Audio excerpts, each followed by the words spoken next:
You know, I get a kick out of the New York Times. I don't think the reporters in the New York Times read their own newspaper. I don't, either that or they have just a complete lack of self-awareness that is most of the times comical. I'm thinking of this story they just printed the other day about Starbucks, where they said, well, Starbucks is going to close 8,000 stores and, you know, do 170,000 employees, and they're going to take the day off, and they're all going to get training in implicit bias and how to avoid it so they can avoid kicking black people out of the stores in case any of them go in there looking for free stuff again. And so the article's all about how do we know if this training works? How do we know if, you know, what we do? Well, we know all white people are just racist people constantly inflicting their racism on, relentless racism on black people for no reason whatsoever. But is there a cure for it? The study of white racism is, of course, that's the bread and butter of every African American studies department and every university in the country. My favorite racism test, it's called symbolic racism. Look it up on Google or whatever. You know, we did a big chapter on it in Don't Make the Black Kids Angry. Because here's what happens. When you want to do a study on, say, how do people who believe in the Second Amendment, how do their, you know, are they racist people? Is there a connection between racism and the Second Amendment? And here's what they do. They give you a test to see if you are a racist. And they don't just come up to you and say, hey, Johnny, do you think we should put all black people back in chains and send them back to Africa or some other ridiculous thing that nobody believes? No, what they do is they ask you 6 questions. And the questions are all along these lines. 1, do you believe in affirmative action? And then they ask something like, if black people worked harder, do you believe they could get ahead? Do you believe the condition of black people are responsible for their own behavior? And if you answer all those things the way a conservative does, which is no, you know, you don't like race, you don't like affirmative action.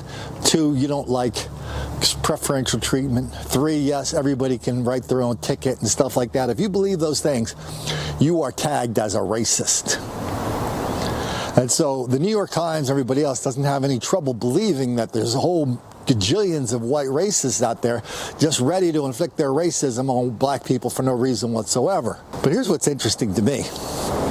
There's lots and lots of different kinds of racism tests, but they never give the racism test to black people. It's just white people who get them. So black people get a total pass. And you know they get a total pass because of articles like this. Now, here's an article about Bernie Sanders going to Jackson, Mississippi. Does anybody remember Jackson, Mississippi? Our favorite city councilman in America is in Jackson, Mississippi. Let's remind you who that is. Ward 3 Jackson City Councilman Kenneth Stokes feels police from other cities are reckless when they chase misdemeanor suspects into Jackson.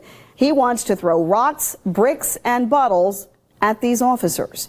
The councilman met with reporters today and said such action will send a stern message to officers who want to track down young men who steal bubble gum. Well, I suggest we get the black leadership together, and as these jurisdictions come into Jackson, we throw rocks and bricks and bottles at them. That'll send the message, we don't want you in here. And so Jackson, Mississippi is a place where 5-6 years ago, a guy ran for mayor. He was the national leader for a time of a movement to for black people to have their own separate country, mostly in the South, a black separation thing. He ran for mayor of Jackson. Now his son's the mayor after he died in office. He ran for mayor of Jackson, and it's like it's a chocolate city, 70-80% chocolate city, largest city in Mississippi, capital of Mississippi. But they're totally down with the cause in Jackson. Anyway, so Bernie Sanders, he didn't do very well with the fellas and their lovely ladies in the last election. So he said, well, I have to go down there and make amends, let them know I'm down with the cause, so the cause will be down with me. So Bernie goes to Jackson, and the first thing he goes down there and says is, well, Obama, you know, he was a brilliant guy, but he wasn't that good of a leader. He didn't really accomplish that much. Oh, that Black Twitter unleashed on Bernie. They all said that Bernie didn't know how to talk to black people, because there's a certain way of talking to black people that Bernie Sanders was not aware of. Apparently Hillary was, bringing the hot sauce out of the bottle, and he goes, my feet ain't no way tired. Remember Hillary doing all that crazy stuff? And so when this happens, no one looks at them and says, hey, that sounds like there's a little bias there. That sounds like there's a little racial hostility there, parentheses. No, it actually sounds like there's an enormous amount of racial hostility, because the people in this article have made their black race the central organizing feature of their life, and no one ever thinks to call them on it. So the article is just one long contemplation of this, how Bernie Sanders has to do something to be black so he can get some votes next time out, whatever he's doing.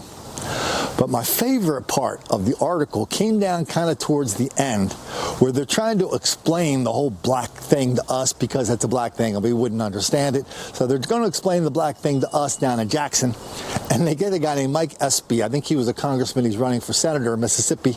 He goes, black people are very proud, or take a lot of pride in voting for black people.